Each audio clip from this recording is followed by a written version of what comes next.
Doctor Zakir, প্রথমে আপনি রমজানের সংজ্ঞাটা যদি না বলেন তাহলে এই প্রারম্ভিক কথা আসলে সম্পূর্ণ হবে না।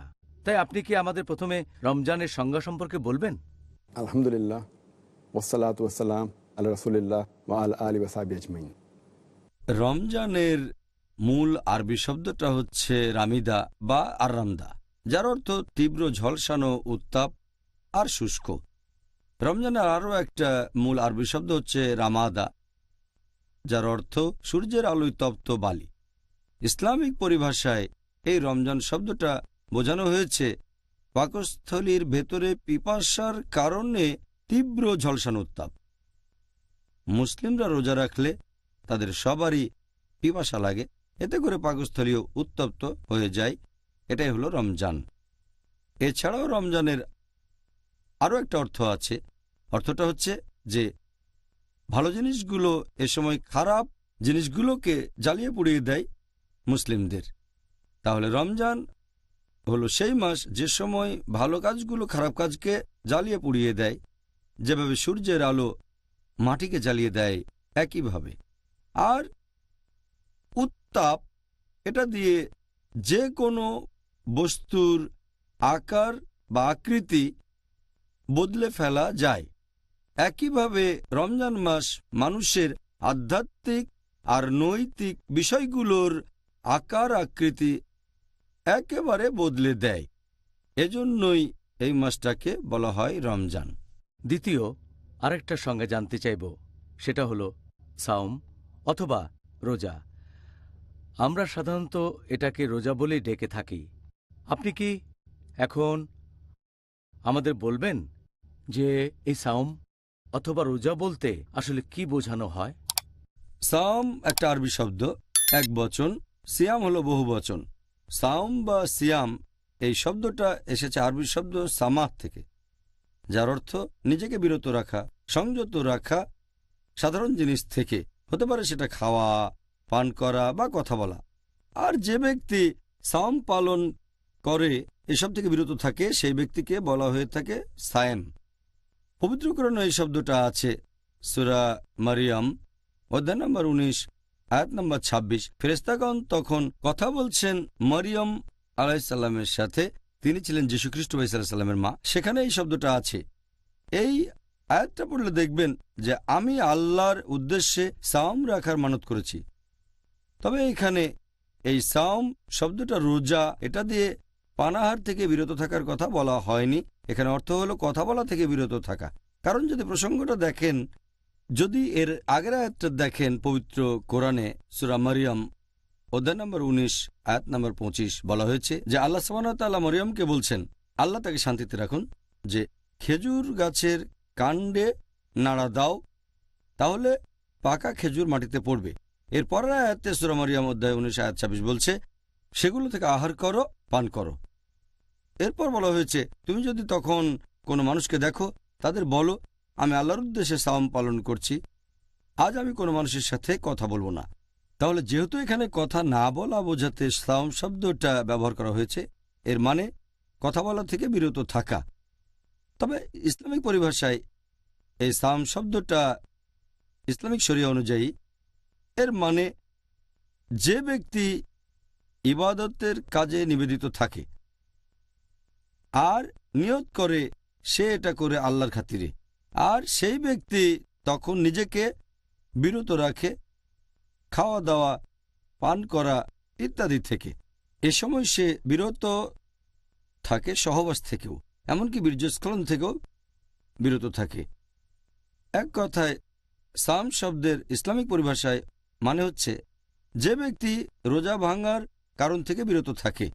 রোজা ভাঙার কারণ, যেসব কারণে রোজা ভেঙে যায় সেগুলো খাবার, মুখ দিয়ে নেন বা নাক দিয়ে নেন, অথবা ড্রিঙ্ক, যে কোনো ধরনের ড্রিঙ্ক হতে পারে, পানি, দুধ, ফলের জুস, যে কোনো ড্রিঙ্ক, সেটা মুখ দিয়ে বা নাক দিয়ে খানো, অথবা পুষ্টি গ্রহণ, যে কোনো উৎস থেকে শরীরে পুষ্টি যোগানো। এছাড়াও সে সময় সহবাস থেকে বিরত থাকতে হবে। এক কথায় সাওম মানে পাকস্থলী এবং অন্যান্য অঙ্গের সংযম। এটা হলো ইসলাম অনুযায়ী সাওমের সংজ্ঞা, এবং এটা হচ্ছে মূল সংজ্ঞা। তবে আপনি যদি আরও বিস্তারিত জানতে চান, সাওম মানে শুধুমাত্র খাবার দাবার থেকে বিরত থাকা আর সহবাস থেকেই নয়, এগুলোর কারণে রোজা ভেঙে যায়। এটার আরও একটা মানে খাওয়া দাওয়া আর সহবাস থেকে বিরত থাকার পাশাপাশি সংযম করতে হবে আমাদের জিহ্বার, আমাদের চোখের, আমাদের কানের, অন্যান্য অঙ্গ প্রত্যঙ্গের। আর সেজন্যই আমরা যখন সাওম শব্দটা ব্যবহার করি, আমাদের নবী মুহাম্মদ সাল্লাল্লাহু আলাইহি ওয়াসাল্লাম বলেছেন, এটার উল্লেখ আছে সহিহ বুখারীতে ৩ নম্বর খণ্ড, বুক অব ফাস্টিং, হাদিস নম্বর 1903। আমাদের প্রিয় নবী বলেছেন, যে ব্যক্তি মিথ্যা কাজ আর মিথ্যা কথা বলা থেকে বিরত থাকে না, সংযত থাকে না, অশ্লীলতা করে, সেই ব্যক্তির পানাহার থেকে বিরত থাকায় আল্লাহর কোনো প্রয়োজন নেই। তার মানে খাওয়া দাওয়া বন্ধের পাশাপাশি মিথ্যে কাজ আর মিথ্যে কথা বলা থেকে আপনাকে বিরত থাকতে হবে। আর আমাদের নবী মুহাম্মদ সাল্লাল্লাহু আলাইহি ওয়াসাল্লাম এই কথাটা আবারও বলেছেন। আমাদের প্রিয় নবী মুহাম্মদ সাল্লাল্লাহু আলাইহি ওয়াসাল্লামের হাদিস, একটা সহিহ হাদিস আছে সহিহ তাকরিবে, খণ্ড নম্বর 1, হাদিস নম্বর 1068। নবী সাল্লাল্লাহু আলাইহি ওয়াসাল্লাম বলেছেন যে কোনো ব্যক্তি রোজা রাখার সময় পানাহার থেকে বিরত থাকবে, পাশাপাশি বিরত থাকবে মিথ্যা কথা বলা থেকে, অশ্লীল কথা থেকে। যদি কেউ তার উপর রেগেও যায়, তার সাথে তর্ক করে অথবা ঝগড়াঝাটি করে, সে তখন বলবে আমি রোজা আছি, আমি রোজা আছি। তাহলে আমরা বুঝতে পারছি যখন কেউ রোজা রাখবে তখন সে 3টা কাজ থেকে নিজেকে বিরত রাখবে। 1 নম্বর হচ্ছে পাকস্থলী আর অন্যান্য অঙ্গ প্রত্যঙ্গ। রোজা ভাঙার মতো কাজ থেকে বিরত থাকবে, যেমন খাবার দাবার, পানীয় আর সহবাস। দ্বিতীয়টা অন্যান্য অঙ্গ প্রত্যঙ্গ, জিহ্বা, চোখ, কান, হাত পা, এগুলোর সংযম করতে হবে। জিহ্বার সংযম মানে পেছন থেকে কারো নিন্দা করবে না, কারণ আমি কুৎসা রটাবে না, মিথ্যে কথা বলবে না, অহেতুক গল্পগুজব করবে না, কারণ আমি মিথ্যে কথা রটাবে না, অশ্লীলতা থেকে বিরত থাকবে। এরপর চোখের সংযম মানে সে এমন জিনিসের দিকে তাকাবে না যেগুলোর অনুমতি নেই, যেমন কোনো মহিলাকে দেখলে মাথা নিচু করে নেবে। রোজা রেখে অনইসলামিক সিনেমা দেখবে না, অনইসলামিক ম্যাগাজিন পড়বে না। তারপর কানে সংযম মানে এমন কিছু শোনা থেকে বিরত থাকবে যেগুলো হারাম, যেগুলো নিষিদ্ধ, যেমন মিউজিক শোনা থেকে বিরত থাকা, অনইসলামিক গান বাজনা শোনা থেকে বিরত থাকা। এভাবে শরীরের অন্যান্য অঙ্গ প্রত্যঙ্গ রোজা থাকবে।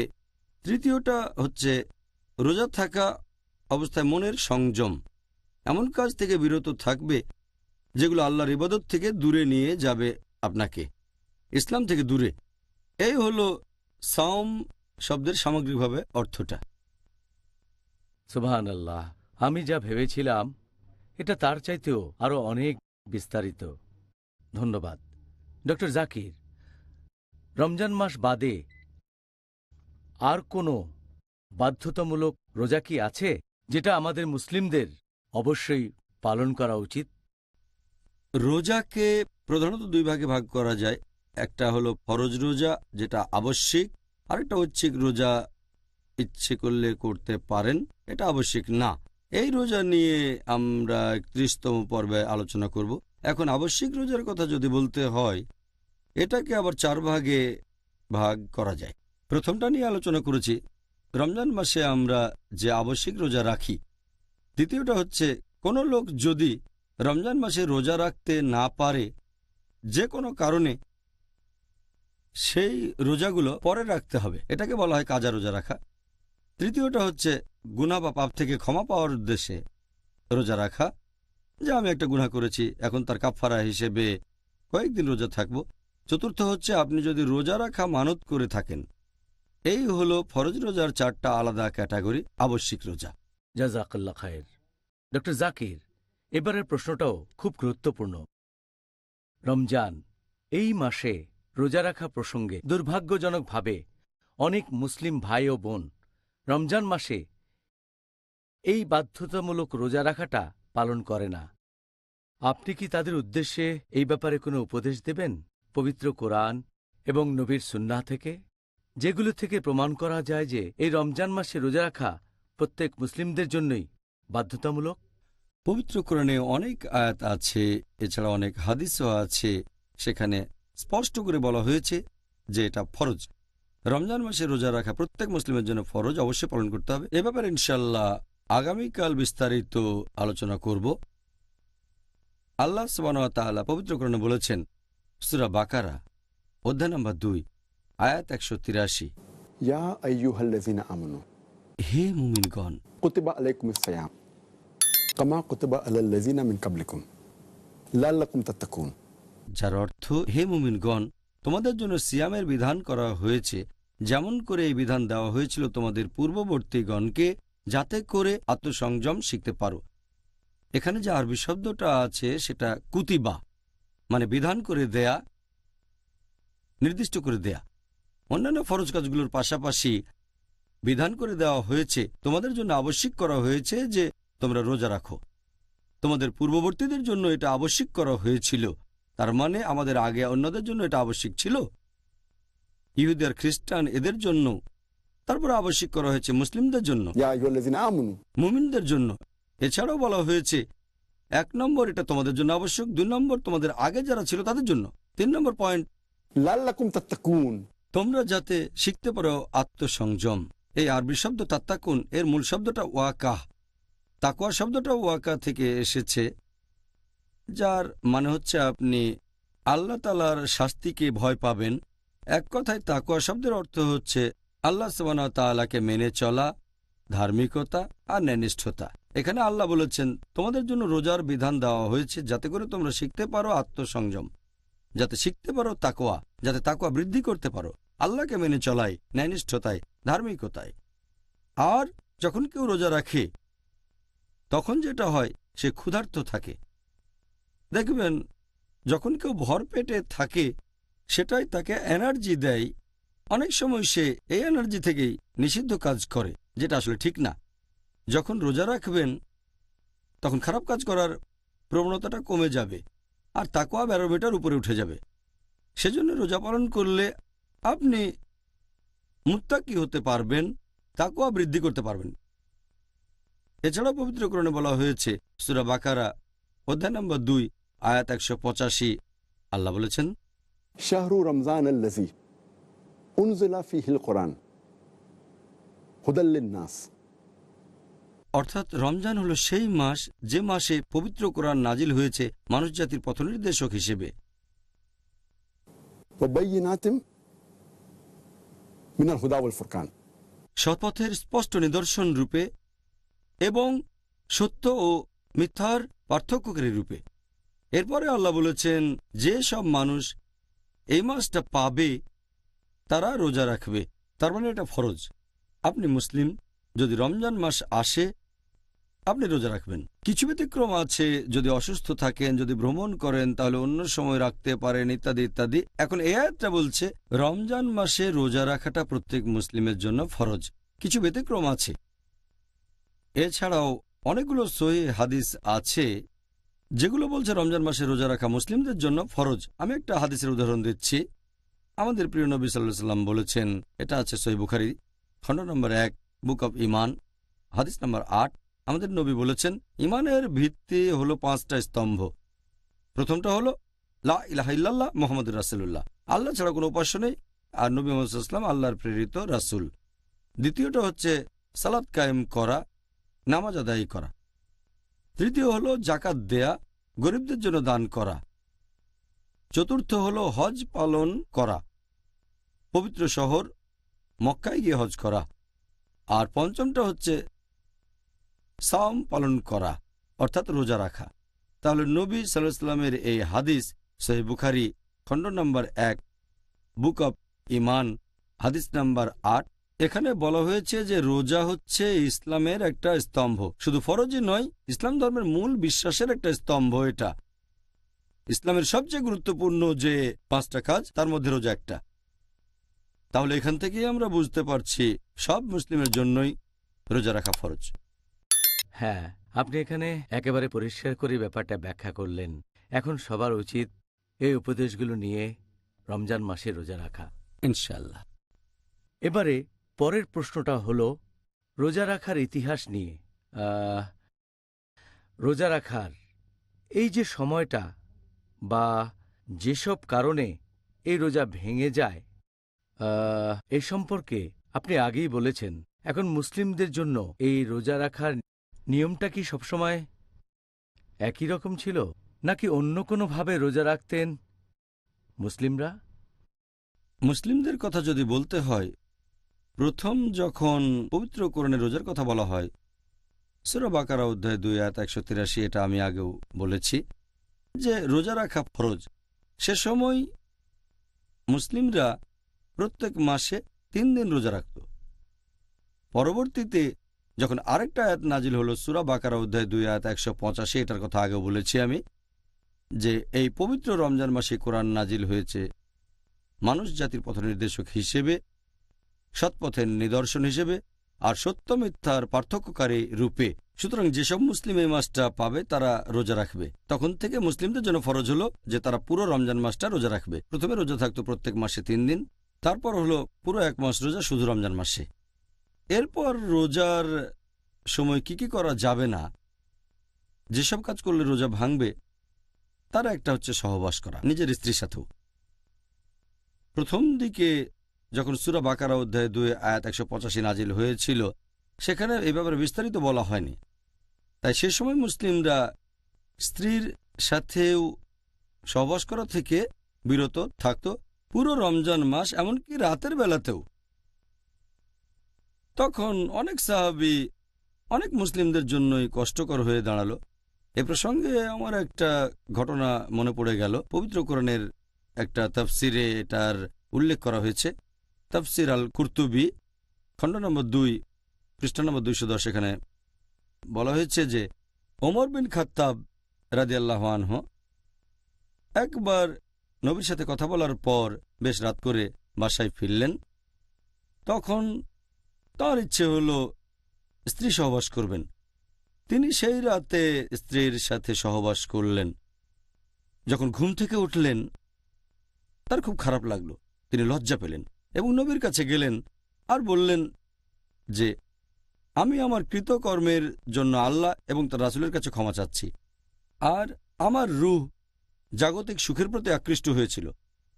গতরাত আমি স্ত্রী সহবাস করেছি। কোনো কি উপায় আছে যাতে আমাকে ক্ষমা করা যায়? আমি কি কোনোভাবে মাপ পেতে পারি? নবী তখন বললেন, তুমি কি সত্যি এই কাজটা করেছ? তিনি বললেন, হ্যাঁ নবী। নবী কথা বললেন না। হযরত ওমর রাদিয়াল্লাহু আনহু যখন এটা করেছিলেন তখন নিষিদ্ধ ছিল। তিনি বললেন, হ্যাঁ আল্লাহর রাসূল, আমি করেছি, আমাকে কোনোভাবে ক্ষমা করা যায়? নবী তখন বললেন, আল্লাহ তাআলা নিশ্চয়ই এ ব্যাপারে নির্দেশ পাঠান। আর আলহামদুলিল্লাহ সুম্মা আলহামদুলিল্লাহ। এর পরেই নাজিল হলো সূরা বাকারার আরেকটা আয়াত, অধ্যায় নম্বর 2 আয়াত 187 নাজিল করা হলো। বলা হলো, সিয়ামের রাতে তোমাদের স্ত্রী সহবাস করাটাকে বৈধ করা হয়েছে। And then it says, "Hunna libasul lakum wa antum libasul lahunna." যে তোমরা তাদের পরিচ্ছদ, তারা তোমাদের পরিচ্ছদ। আমরা আমাদের স্ত্রীদের পরিচ্ছদ আর স্ত্রীরা আমাদের পরিচ্ছদ।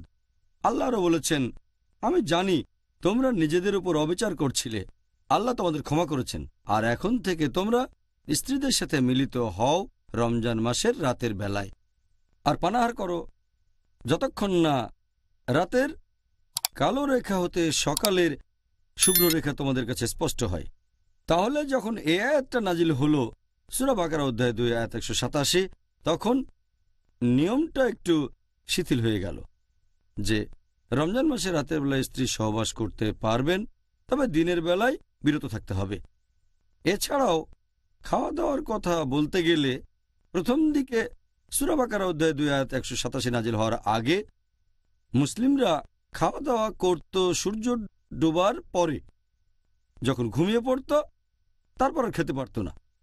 এরপর তারা আবার খেত তার পরের দিন সূর্য ডোবার পরে। একবার একটা ঘটনা ঘটল যে এক সাহাবী কায়েস রাদিয়াল্লাহু আনহু, তিনি খুব পরিশ্রম করতেন, সে সময় রোজা ছিলেন। সূর্য ডুবে গেলে তিনি বাসায় আসলেন আর তার স্ত্রীকে বললেন যে আমাকে কিছু খেতে দাও। স্ত্রী বললেন, ঘরে তো কোনো খাবার নেই, আমি বাইরে থেকে খাবার নিয়ে আসি। তার স্ত্রী খাবার আনতে চলে গেলেন। কায়েস খুবই ক্লান্ত ছিলেন, সারাদিন কাজ করেছেন। তার স্ত্রী খাবার নিয়ে আসতে আসতে তিনি ঘুমিয়ে পড়লেন। যখন স্ত্রী খাবার নিয়ে ঘরে আসলেন তিনি দেখলেন যে তার স্বামী ঘুমিয়ে পড়েছেন। তাহলে তো কিছু করার নেই, ঘুমিয়ে পড়লে তো আর খাওয়া যাবে না। এভাবে সেই রাতে তিনি কিছু খেলেন না, পরের দিনও রোজা থাকলেন, আর সেদিন বিকেলের দিকে অসুস্থ হয়ে পড়লেন। লোকজন তখন নবীর কাছে বলল যে এরকম ঘটনা ঘটেছে, একবার ঘুমিয়ে পড়লে তো আর খাওয়া যাবে না। তারপর কোরআনের এই আয়াতটা নাজিল হল, সূরা বাকারা অধ্যায় 2 আয়াত 187। বলা হয়েছে, সিয়ামের রাতে স্ত্রী সহবাস এবং পানাহার করতে পারবে যতক্ষণ না রাতের কালো রেখা সকালের শুভ্র রেখা থেকে স্পষ্ট হয়। তখন থেকে হলো সেই নিয়ম যেটা এখন আমরা মানি, যে রোজা মানে আপনি খাবার, পানীয় বা পুষ্টি থেকে বিরত থাকবেন, সহবাস করা থেকেও বিরত থাকবেন, সূর্যোদয় থেকে শুরু করে সূর্যাস্ত পর্যন্ত। আর নিয়ত করবেন যে এটা করছেন আল্লাহ তাআলার জন্য, এটা ইবাদতের একটা অংশ। এটা হলো সংক্ষেপে আমাদের রমজানের ইতিহাস। ব্যাপারটা খুব ইন্টারেস্টিং। আমরা সাহাবীগণের তুলনায় অনেক বেশি সুবিধা পেয়েছি, আলহামদুলিল্লাহ। ডক্টর জাকির, এখন আপনি আমাদের একটু আগেই বললেন রোজা রাখার ইতিহাস সম্পর্কে। মুসলিমরা প্রথম দিকে রোজা রাখত 3 দিন, পরবর্তীতে 1 মাস। এই বিষয়টাকে পবিত্র কোরআনের পরস্পর বিরোধী বলা যায় কি? পবিত্র কোরআনে পরস্পর বিরোধী কোনো কথা নেই। আল্লাহ পবিত্র কোরআনে বলেছেন, সূরা নিসা অধ্যায় নম্বর 4 আয়াত নম্বর 82, আফালা ইয়াতাদাব্বারুনাল কুরআন ওয়ালাউ কানা মিন ইনদি গায়রিল্লাহ লাওয়াজাদু ফি ইখতিলাফান কাসীরা। তারা কি কোরআন সম্বন্ধে অনুধাবন করে না? কোরআনের ব্যাপারে এটা কি বুঝতে পারে না? এটা যদি আল্লাহ ব্যতীত অন্য কারো কাছ থেকে আসতো তাহলে সেখানে অনেক অসঙ্গতি থাকত। তাহলে কোরআনের কোনো আয়াতই পরস্পর বিরোধী হবে না। তবে কিছু ব্যাপার রদ হয়ে যায়, লোকে এগুলোকে ধরে। আমার মতে এটা পরস্পর বিরোধী কিছু নয়। রদ হওয়া মানে যেটা আগে নাজিল হয়েছিল। আর পবিত্র কোরআন বলছে সূরা বাকারা অধ্যায় নম্বর 2 আয়াত 106, আমি কোনো আয়াত রহিত করলে বা বিস্তৃত হতে দিলে তা থেকে উত্তম অথবা তার সমতুল্য আয়াত নাজিল করি। তাই অনেক সময় দেখবেন যে জিনিসগুলো হারাম অথবা ফরজ করা হয়েছে তা বলা হয়েছে ধাপে ধাপে। এমন না যে কঠিন কাজকে সহজ করা হয়েছে, মাঝে মাঝে কঠিন কাজ সহজ হয়ে গেছে। আবার কোনো কাজ আগে সহজ ছিল, অনেকেই করত, পরে কঠিন হয়ে গেছে। যেমন ধরেন অ্যালকোহলকে যেভাবে নিষিদ্ধ করা হয়েছে। এ সম্পর্কে প্রথম নাজিল হওয়া আয়াত সূরা বাকারা অধ্যায় 2 আয়াত 219 বলছে যে অ্যালকোহলের মধ্যে, মাদকদ্রব্যের মধ্যে আছে লাভ এবং ক্ষতি, লাভের চেয়ে ক্ষতি বেশি। এখানে হারাম বলা হয়নি, সাবধান করা হয়েছে যে লাভের চেয়ে ক্ষতি বেশি। এরপর সূরা নিসা অধ্যায় 4 আয়াত 43 বলছে, যখন তোমরা নেশাগ্রস্ত থাকবে তখন নামাজ পড়ো না। এটা কিন্তু বলা হয়নি যে যখন নামাজ পড়বে না তখন মাদকদ্রব্য নিতে পারো। এটা বলা থাকলে একটা সমস্যা হয়ে যেত। এখানে বলা হচ্ছে যখন নামাজ পড়বে তখন নেশাগ্রস্ত থেকো না। আর মুসলিমদের জন্য 5 ওয়াক্ত নামাজ পড়া ফরজ। তার মানে অ্যালকোহল বা মাদকদ্রব্য সেবনের কোনো প্রশ্নই আসছে না। তবে হয়তো রাতে এশার নামাজের পরে বা ফজরের নামাজের পরে অনেকটা গ্যাপ থাকে। এরপর নাজিল করা হলো সূরা মাইদা অধ্যায় 5 আয়াত 90, ইয়া আইয়ুহাল্লাযীনা আমানু হে মুমিনগণ, ইন্নামাল খামরু ওয়াল মাইসিরু নিশ্চয়ই মদ পান করা এবং জুয়া খেলা, ওয়াল আনসাবু ওয়াল আসলামু মূর্তি পূজার বেদী, ভাগ্য নির্ণায়ক স্বর, রিজতুম মিনাশ শাইতান এগুলো সব শয়তানের কাজ। ফাজতানিবু লাআল্লাকুম তুফলিহুন। এগুলো বর্জন করো যাতে সফল কাম হতে পারো। তাহলে আমরা দেখতে পাচ্ছি যে অ্যালকোহল বা মাদকদ্রব্যকে নিষিদ্ধ করা হয়েছে ধাপে ধাপে। প্রথমে শুধু সাবধান করা হলো যে লাভের চেয়ে ক্ষতি বেশি, তারপর নামাজের সময় নিষেধ, তারপরে পুরোপুরি নিষেধ। একইভাবে রোজার ব্যাপারেও কোরআনে কোনো আয়াতই পরস্পর বিরোধী হবে না। অনেকে এভাবে বলে যে কোরআনে এখন একটা বলছে তারপরে অন্য কথা। আমি তাদের সঙ্গে একমত নই। রদ করা মানে পরস্পর বিরোধী নয়। এর মানে হচ্ছে সূরা মাইদা অধ্যায় 5 আয়াত 90, এর মধ্যে সেই দুটো আয়াতও আছে। এটা যখন সব সময় নিষিদ্ধ তাহলে নামাজ পড়ার সময়ও নিষিদ্ধ হবে। একইভাবে সূরা বাকারা অধ্যায় 2 আয়াত 183, এখানে বলা হয়েছে যে রোজা রাখা ফরজ। এখানে 3টা দিন নির্দিষ্ট করে দেওয়া হয়নি। এই নিয়মটা এসেছে অন্য জায়গা থেকে। কোরআন নির্দিষ্ট করে বলেনি, শুধু বলেছে রোজা রাখা ফরজ। এরপর সূরা বাকারা অধ্যায় 2 আয়াত 185 বলছে যে তোমরা পুরো রমজান মাস রোজা রাখবে। তাহলে প্রথম দিকে মুসলিমরা যে মাসে 3 দিন রোজা রাখত এটা তারা জেনেছিল অন্য জায়গা থেকে।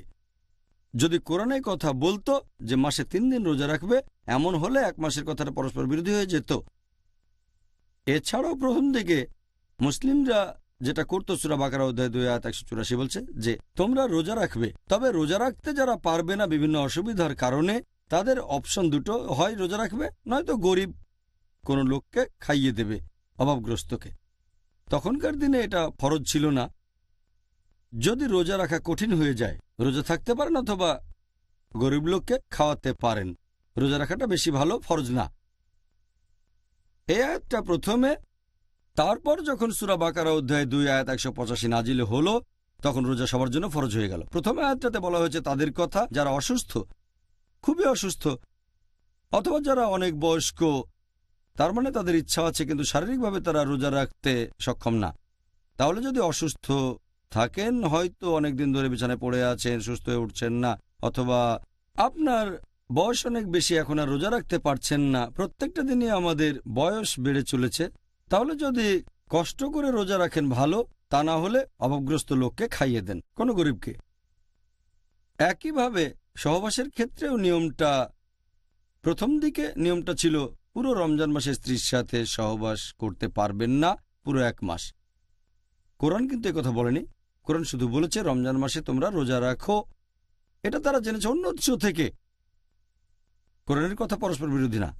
প্রথম দিকে মুসলিমরা রোজা রাখত 3 দিন, এটা বেশ সহজ ছিল। তখন রোজা রাখা যদি কঠিন হয়ে যায়, না চাইলে রোজা রাখবেন না, গরিব লোককে খাইয়ে দেন, তাহলে প্রথম দিকে এটা সহজ ছিল। পরবর্তীতে কঠিন হয়ে গেল। স্ত্রী সহবাসের ব্যাপারে বলতে গেলে প্রথমে এটা কঠিন ছিল, 1 মাস সহবাস করবেন না, তারপর আল্লাহ সহজ করে দিলেন। কোরআনের কোনো আয়াতই পরস্পর বিরোধী না। তবে যেহেতু পবিত্র কোরআন নাজিল হয়েছে 22.5 বছর ধরে, সেখানে কিছু জিনিস নিষিদ্ধ করা হয়েছে একেবারে শুরুতেই, আর কিছু ধাপে ধাপে। কিছু জিনিস ফরজ করা হয়েছে শুরুতেই, কিছু ধাপে ধাপে। রোজা রাখাটা যেহেতু লোকজনের জন্য কঠিন ছিল, তাই ধাপে ধাপে এসেছে। তবে আলহামদুলিল্লাহ, কোরআনের একটা আয়াতও আরেকটার সাথে পরস্পর বিরোধী হবে না, আলহামদুলিল্লাহ। আলহামদুলিল্লাহ। আমার তো মনে হচ্ছে এটা আল্লাহ সুবহান তাআলার আলহামদুলিল্লাহ। এটা মানুষ জাতির জন্য একটা রহমত। আল্লাহ তাআলার বিধান প্রয়োগ করার জন্য আমরা এখন থেকে সুযোগ আলহামদুলিল্লাহ। পাচ্ছি। পরের প্রশ্ন, এই প্রশ্নটাও যথেষ্ট গুরুত্বপূর্ণ। যখন আমরা রোজা রাখি, এটার মানে কি আমরা শুধু খাবার দাবার, পানীয়, সহবাস এরকম বিভিন্ন কাজ থেকে নিজেদেরকে বিরত রাখব? একজন রোজদারের জন্য যে কাজগুলো করা ফরজ, এ ব্যাপারে আমি আগে বলেছি। এর একটা হচ্ছে সেসব কাজে বিরত থাকা যেগুলোতে রোজা ভেঙে যায়, যেমন খাবার, পানীয় আর সহবাস করা। তবে এগুলো ছাড়াও আরেকটা গুরুত্বপূর্ণ জিনিস হচ্ছে রোজার নিয়ত, রোজার উদ্দেশ্য। যে কোনো কাজ নিয়ত ছাড়া আখিরাতের জন্য সেটা মূল্যহীন। একটা নিয়ত থাকতেই হবে। সেজন্য নিয়ত, উদ্দেশ্য খুব গুরুত্বপূর্ণ। কারণ আমরা রোজা রাখছি আল্লাহ তাআলার সন্তুষ্টি লাভের জন্য। এটা এক ধরনের ইবাদত। যদি এই নিয়তটা না থাকে, তাহলে সেটাও হয়ে যাবে সাধারণ কাজ। যেমন ধরেন, কেউ হয়তো রাজনৈতিক কারণে রোজা রাখে, কেউ হয়তো রোজা রাখে প্রতিবাদ জানানোর জন্য, অনশন করেও রোজা রাখতে পারে, হাঙ্গার স্ট্রাইক, আমি খাবো না হাঙ্গার স্ট্রাইক। হয়তো কিছু দাবি আদায়ের জন্য এভাবে অনশন করছে। আবার কেউ রোজা রাখতে পারে স্বাস্থ্যগত কারণে, হয়তো ডায়েটিংয়ের জন্য, সে রোজা রাখতে পারে ওজন কমানোর জন্য, রোজা রাখতে পারে কোনো চিকিৎসার জন্য। তবে এইসব রোজায় সেরকম কোনো নিয়ত থাকে না। নিয়ত হবে আল্লাহ তাআলাকে সন্তুষ্ট করা। আর সেজন্যই ইসলামিক শরিয়া অনুযায়ী রোজার সময় শুধু বিভিন্ন কাজ থেকে বিরত থাকলেই চলবে না, শুরুতে একটা নিয়তও থাকতে হবে। আর নিয়ত ছাড়া রোজা রাখাটা অর্থহীন। এটা খুবই গুরুত্বপূর্ণ। রোজা সহ অন্যান্য আরও কাজেও নিয়ত করাটা হচ্ছে আবশ্যিক।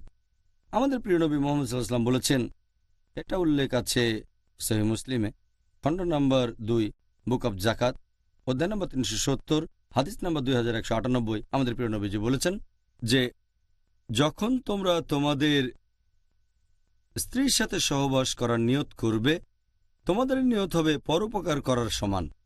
সাহাবেগণ বললেন, স্ত্রীর সাথে সহবাস করা পরোপকার কিভাবে হে আল্লাহর রাসূল? নবী বললেন, তোমরা যদি এমন কারোর সাথে সহবাস করো যে তোমার স্ত্রী নয়, যে কাজটা করা বেআইনি, সেটা তো পাপ, তাই না? তারা বললেন, ইয়া রাসূলুল্লাহ, হ্যাঁ এটা পাপ।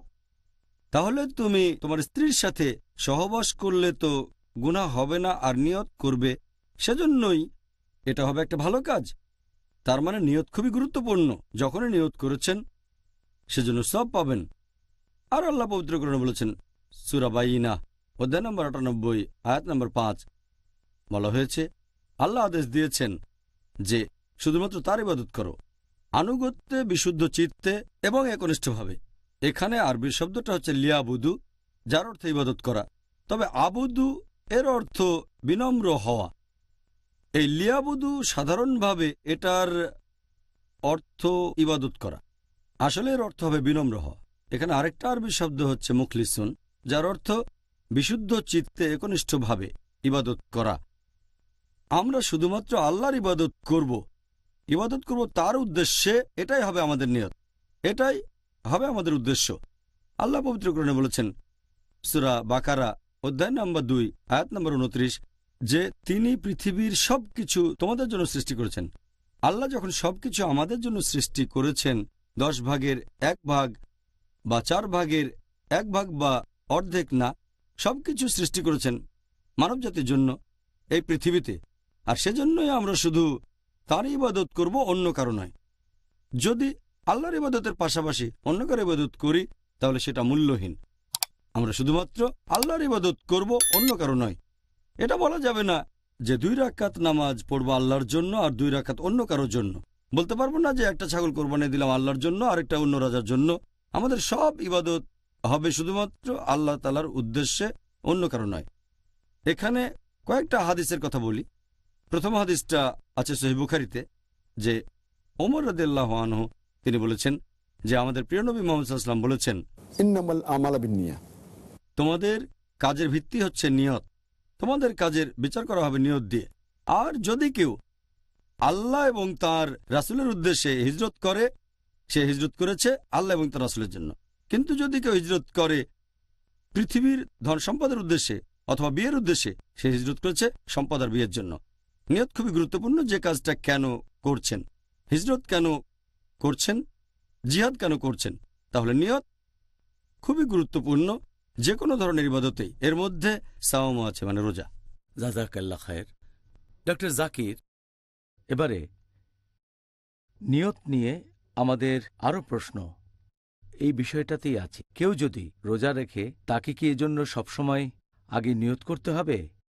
আর দ্বিতীয়ত, নিয়ত করার সময়টা আপনি কি এই ব্যাপারে কিছু বলবেন? নিয়তের কথা যদি বলতে হয়, এটা আগেও বলেছি যে নিয়ত করাটা ফরজ। নবী মুহাম্মদ সাল্লাল্লাহু আলাইহি ওয়াসাল্লাম বলেছেন, এটার উল্লেখ আছে সুনান আন-নিসাইতে বুক অব ফাস্টিং হাদিস নাম্বার 2331। আমাদের প্রিয় নবী বলেছেন, সেই লোকের রোজা কবুল হবে না যদি সে আগের রাতে কোনো নিয়ত না করে। তার মানে সবার জন্য যেটা ফরজ, রোজা রাখা। এখানে বলা হয়েছে যে আগের রাতে নিয়ত করাটা হচ্ছে ফরজ। সেটা আগের রাতের যে কোনো অংশে করতে পারেন। আপনি ফজরের ওয়াক্তের ঠিক আগেও নিয়ত করতে পারেন, তাতে কোনো সমস্যা নেই। নিয়ত আপনি রাতের যে কোনো সময় করতে পারেন। একজন লোক রমজান মাসের শুরুতে নিয়ত করতে পারে, এই নিয়তটা সারা মাস বজায় থাকবে। যদি না সে রোজা ভাঙা, অসুস্থতা বা ভ্রমণের কারণে, তখন আবার নিয়ত করতে হবে। তবে মাত্র একবার নিয়ত করলেও চলে। অনেক মানুষের মধ্যে এরকম ভুল ধারণা আছে যে শব্দ করে নিয়ত করাটা আবশ্যিক। এটা আসলে ঠিক না। মুখে শব্দ করে বলতে হবে না যে রোজা রাখার নিয়ত করছি, কারণ আমি এই নিয়ত করেছি মন থেকে। যেমন ধরেন, আমি রোজা রাখার জন্য ঘুম থেকে উঠলাম, ফজরের নামাজের অনেক আগে সাহরি করব। তারপর আমার ছেলে যখন সাহরি করার জন্য ঘুম থেকে উঠল শেষ রাতে, সে আমাকে জিজ্ঞেস করলো যে তুমি ঘুম থেকে উঠেছো কেন? আমি বললাম আমরা রোজা রাখবো তাই। সেও তখন বুঝতে পারলো আমার নিয়ত আছে, বলার দরকার নেই যে আমি রোজা রাখছি। নিয়তটা তো আছে, তাহলে নিয়ত থাকতে হবে মনের ভেতরে, মুখ দিয়ে শব্দ করে বলতে হবে না। অনেক মানুষ এরকম ভাবে। আর আমি এমন কোনো হাদিসের কথা জানি না যেখানে আমাদের নবী বা সাহাবীগণের কেউ শব্দ করে নিয়ত করেছেন আমি রোজা রাখছি। নিয়ত থাকবে মনে। আর 1 মাস রোজার জন্য একবার নিয়ত করলে যথেষ্ট। এর মধ্যে ভাঙলে আবার নিয়ত করতে হবে। তবে এটা শুধু ফরজ রোজার ক্ষেত্রে। ঐচ্ছিক রোজার ক্ষেত্রে যে রোজাগুলো ফরজ না, সেখানে নিয়ত করাটা ফরজ না। এরকম একটা সহিহ হাদিসের উল্লেখ আছে সুনান আল-নিসাইতে বুক অব ফাস্টিং হাদিস নম্বর 2323। একবার নবী তার স্ত্রীকে বললেন যে আমাকে খেতে দাও। স্ত্রী বললেন ঘরে কোনো খাবার নেই। নবী বললেন রোজা থাকছি। তার মানে আগের রাতে তার রোজা রাখার নিয়ত ছিল না, তিনি সেই সময়ই রোজাটা রাখলেন, ভোরবেলা থেকেই না খেয়ে আছেন, তবে রোজা রাখার নিয়তটা করলেন সকালে।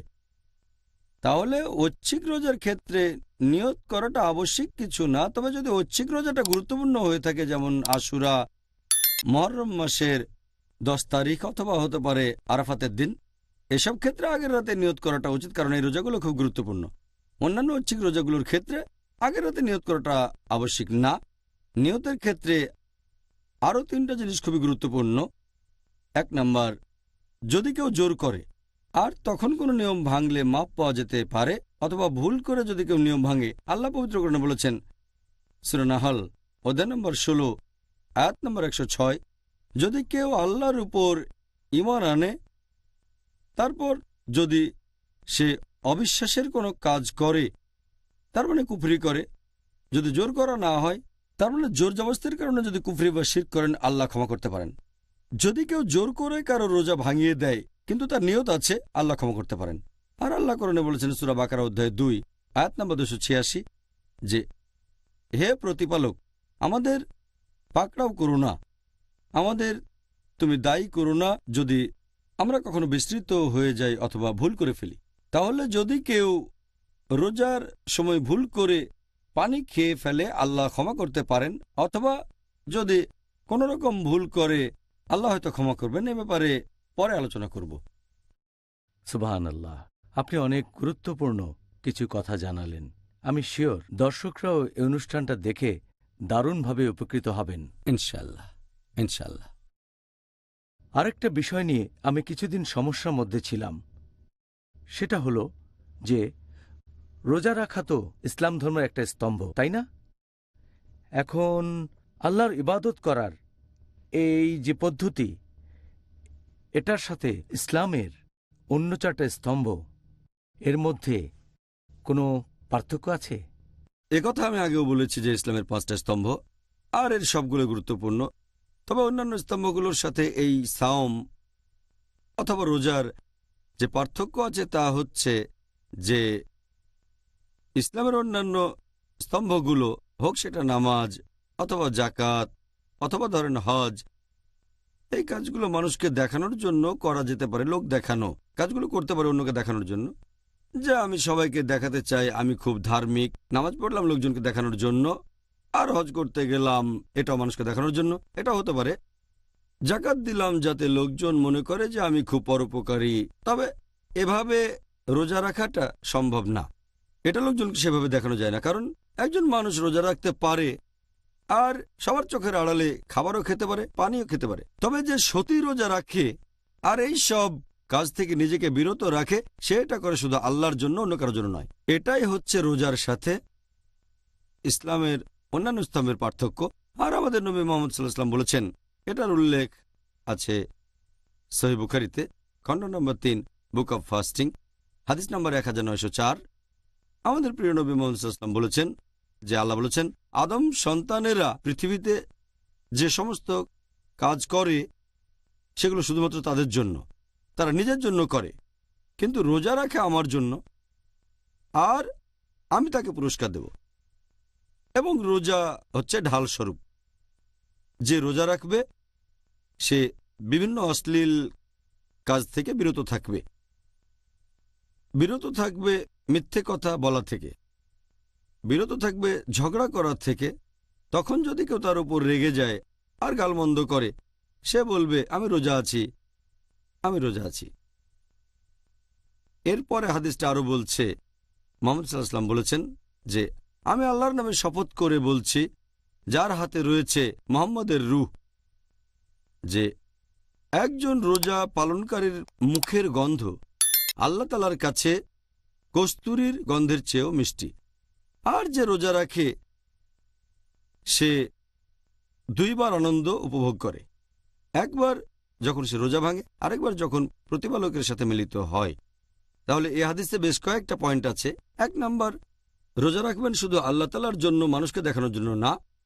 2 নাম্বার, রোজা হলো ঢাল, একটা নিরাপত্তা। রোজা আমাদের দূরে রাখবে ভুল কাজ থেকে, খারাপ কাজ থেকে, অশ্লীলতা থেকে, কেউ যদি রেগে যায় তাহলে তাকে এটা বলে শান্ত করবেন, আমি রোজা আছি, রোজা আছি। আর একটা হাদিস মোহাম্মদ সাল্লাল্লাহু আলাইহি ওয়াসাল্লাম বলেছেন, এটা আছে সহিহ বুখারীতে, খণ্ড নম্বর 3, হাদিস নম্বর 2038, যে শয়তান আমাদের মানুষদের শরীরের ভেতরে রক্তের মতোই ঘুরে বেড়ায়। যখন আমরা রোজা থাকি আমাদের ক্ষুধা লাগে, আর ক্ষুধা লাগলে আমাদের এনার্জি লেভেল কমে যায়। তখন খারাপ কাজ করার মনের মধ্যে ইচ্ছেটা জাগে না, তাকওয়ার লেভেল বেড়ে যায়। কারণ যখন খাবার খাই সেটা রক্তে চলে যায়। যখন সংযত থাকি তখন শয়তানের পদচিহ্ন অনুসরণের ক্ষেত্রেও সংযত হয়ে যায়। সেজন্য আমরা যখন রোজা রাখি আমাদের তাকওয়া লেভেলটা বেড়ে যায়। ডক্টর জাকির, রমজান এটা আসলে একটা অসাধারণ মাস, আর আমি নিজেও এটা ভালোভাবে উপলব্ধি করেছি যে এই পবিত্র রমজান মাসে সব মুসলিম ভাই বোনদের মধ্যে সুন্দর একটা বন্ধন তৈরি হয়। এই রমজান তার ভ্রাতৃত্ববোধ সম্পর্কে বিশেষ কিছু কি বলা হয়েছে? আমাদের প্রিয় নবী মুহাম্মদ সাল্লাল্লাহু আলাইহি ওয়াসাল্লাম বলেছেন যে মুসলিমরা হলো একটা শরীর, পৃথিবীর সব মুসলিম তারা একটা শরীর। আর আপনারা যদি ভালো করে দেখেন পৃথিবীর মুসলিমরা তারা আলাদা। আমরা বিভিন্ন গোত্রের, আমাদের মুখের ভাষা আলাদা, আমাদের গায়ের রং আলাদা, আমাদের জাতি আলাদা, তারপর আমাদের দেশও আলাদা। মুসলিমরা এখন বিভিন্ন গোত্রের আলাদা, তবে একটা দিকে আমরা সবাই এক, লা ইলাহা ইল্লাল্লাহ মুহাম্মাদুর রাসূলুল্লাহ, অর্থাৎ আল্লাহ তাআলা ব্যতীত অন্য কোনো উপাস্য নেই, আর নবী মুহাম্মদ সাল্লাল্লাহু আলাইহি ওয়াসাল্লাম আল্লাহর রাসূল। তাহলে এই কালেমার উপর ভিত্তি করে আমরা পৃথিবীর সব মুসলিম এক। আল্লাহ পবিত্র কোরআনে বলেছেন সূরা হুজুরাত অধ্যায় নম্বর 49 আয়াত নম্বর 13, يا أيها الناس إنا خلقناكم من ذكر وأنثى وجعلناكم شعوبا وقبائل لتعارفوا إن أكرمكم عند الله يتقاكم إن الله عليم خبير। যার মানে, হে মানুষ জাতি, আমি তোমাদের সৃষ্টি করেছি একজোড়া পুরুষ ও নারী হতে, পরে তোমাদের বিভক্ত করেছি বিভিন্ন জাতি ও গোত্রে, যাতে তোমরা একে অন্যের সাথে পরিচিত হতে পারো, এমন না যে একে অন্যকে ঘৃণা করবে। আর আল্লাহর কাছে সেই ব্যক্তি অধিক মর্যাদা সম্পন্ন যার রয়েছে তাকওয়া। আল্লাহ সুবহানাহু ওয়া তাআলার কাছে আমাদের বিচার করার মানদণ্ড সেটা গোত্র না, বর্ণ না, জাতি না, সেটা লিঙ্গ না, ধন সম্পদ না, সেটা হলো তাকওয়া, আল্লাহ তাআলাকে মেনে চলা ধার্মিকতা। আর এই পবিত্র রমজান মাসে আল্লাহ কোরআনে বলেছেন সূরা বাকারা অধ্যায় 2 আয়াত 183, লাআল্লাকুম তাত্তাকুন, যাতে করে তোমরা হতে পারো মুত্তাকি, তোমাদের তাকওয়া বাড়াতে পারো। আমাদের তাকওয়া যত বাড়বে পৃথিবীর মুসলিমরা আমরা তত বেশি একতাবদ্ধ হব। আমরা তো একটাই জাতি, গোত্র বা বর্ণ আমাদের আলাদা করতে পারে না, আমরা এক জাতি। আর এই পবিত্র রমজান মাসে আমাদের তাকওয়া বেড়ে যায়, আমাদের একতা বেড়ে যায়। আর এই একতার সবচেয়ে বড় উদাহরণ আমরা দেখেছি নবী সাল্লাল্লাহু আলাইহি ওয়াসাল্লামের সময়। সাহাবীগণ তখন বিভিন্ন দেশ থেকে আসতেন, গায়ের রং আলাদা, জাতি আলাদা। উদাহরণ হিসেবে হযরত আবু বকর রাদিয়াল্লাহু আনহু, তিনি ছিলেন কুরাইশ। এরপর হযরত বিলাল রাদিয়াল্লাহু আনহুর কথা বলা যায়, তিনি এসেছিলেন ইথিওপিয়া থেকে, ইথিওপিয়ান। তারপর হযরত শুআইব রাদিয়াল্লাহু আনহু, তিনি ছিলেন রোমান। তারপর আরেকজন সাহাবী সালমান ফার্সি রাদিয়াল্লাহু আনহু ছিলেন পারস্য দেশের। তাহলে তারা ছিলেন বিভিন্ন দেশের আলাদা জাতি, গায়ের রং আলাদা। আমরা যদি ইসলামের ইতিহাস ভালো করে দেখি দেখবেন সেখানেও একই। উদাহরণ হিসেবে ইমাম বুখারী, তিনি খুব বিখ্যাত বিশেষজ্ঞ, এসেছিলেন বুখারা থেকে, তিনি আরব নন। এরপর মোহাম্মদ দি কনকারার, তিনি ছিলেন তুরস্কের লোক। এরপর আরও আছেন সালাদিন আইয়ুবী, তিনি ছিলেন কুর্দি। আরও বলা যায় আল্লামা ইকবাল এসেছেন ভারত থেকে। তাহলে আমরা দেখতে পাচ্ছি যে মুসলিমরা পৃথিবীর যে কোনো প্রান্তের হতে পারে। আর এই একতা রমজানে আমরা বেশি করে পালন করে থাকি, কারণ এই সময় আমাদের তাকওয়া লেভেল বৃদ্ধি পায়। আমাদের নবী মুহাম্মদ সাল্লাল্লাহু আলাইহি সাল্লাম বলেছেন, এটা আছে সহিহ বুখারীতে, খণ্ড নম্বর 1 হাদিস নম্বর 468, নবী মুহাম্মদ সাল্লাল্লাহু আলাইহি সাল্লাম বলেছেন, একজন বিশ্বাসী মুসলিম, একজন মুমিন আরেকজন মুসলিমের কাছে দেয়ালে বসানো ইটের মতো, এই কথা বলে এইভাবে হাত চাপ। আমাদের প্রিয় নবী আরো বলেছেন, এই হাদিসটা আছে সহিহ মুসলিমে, খণ্ড নম্বর 4 হাদিস নাম্বার 6219, যে আমাদের নবী বলেছেন, একজন মুসলিম কখনোই আরেকজন মুসলিমের উপর অত্যাচার করবে না, সে তাকে বাধা দেবে না, তার কাছে মিথ্যে বলবে না, সবসময় সত্যি কথা বলবে। আর একজন মুসলিম কখনোই আরেকজন মুসলিমের বিরুদ্ধে যাবে না। নবী আমাদেরকে এরকম একতার কথাই শিখিয়েছেন। এটা আমরা ভালোভাবে বুঝতে পারি এই পবিত্র রমজান মাসে। জাযাকাল্লাহ খায়ের। ডক্টর জাকির নায়েক, আপনি আজকে খুব সুন্দর করে আর নিখুঁতভাবে বিভিন্ন প্রশ্নের উত্তর দিলেন রমজানের প্রারম্ভিক কথা প্রসঙ্গে।